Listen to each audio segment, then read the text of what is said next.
আসসালামু আলাইকুম রহমতুল্লাহি ওয়া বারাকাতুহু। প্রিয় দর্শক ও শ্রোতা মণ্ডলী, পবিত্র রমজানুল মুবারকের এই রাত গভীরে এই মুহূর্তে আমি এই লাইভে এসেছি এটি তাৎক্ষণিক বিষয়ে প্রতিক্রিয়া ব্যক্ত করার জন্য।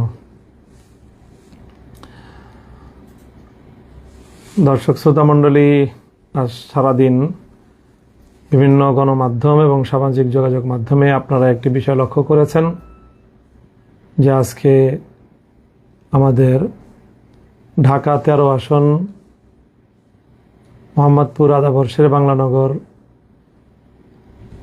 এই আসনে নির্বাচনকে কেন্দ্র করে যে সকল অনভিপ্রেত অনাকাঙ্ক্ষিত ঘটনা সংঘটিত হয়েছে সেটি দেশব্যাপী আলোচিত একটি বিষয়। আমরা সকলেই জানি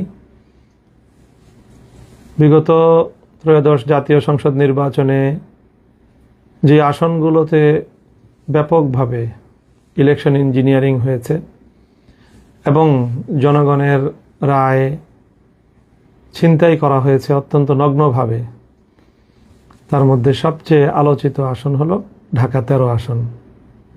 এখানে জনগণের যে ভোট এবং জনগণের যে রায় সেটাকে সুস্পষ্ট ষড়যন্ত্রের মাধ্যমে ছিনতাই করা হয়েছে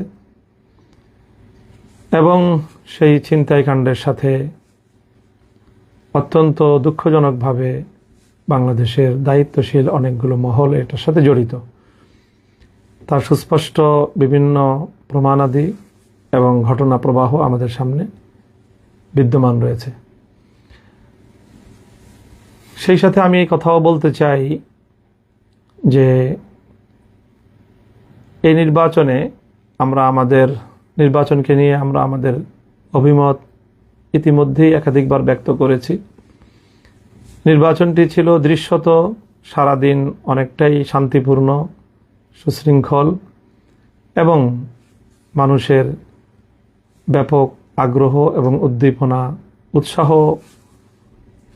একটি উৎসাহব্যঞ্জক পরিবেশে নির্বাচনটি সম্পন্ন হয়েছে। নির্বাচনটা যতটা সুন্দর, অংশগ্রহণমূলক এবং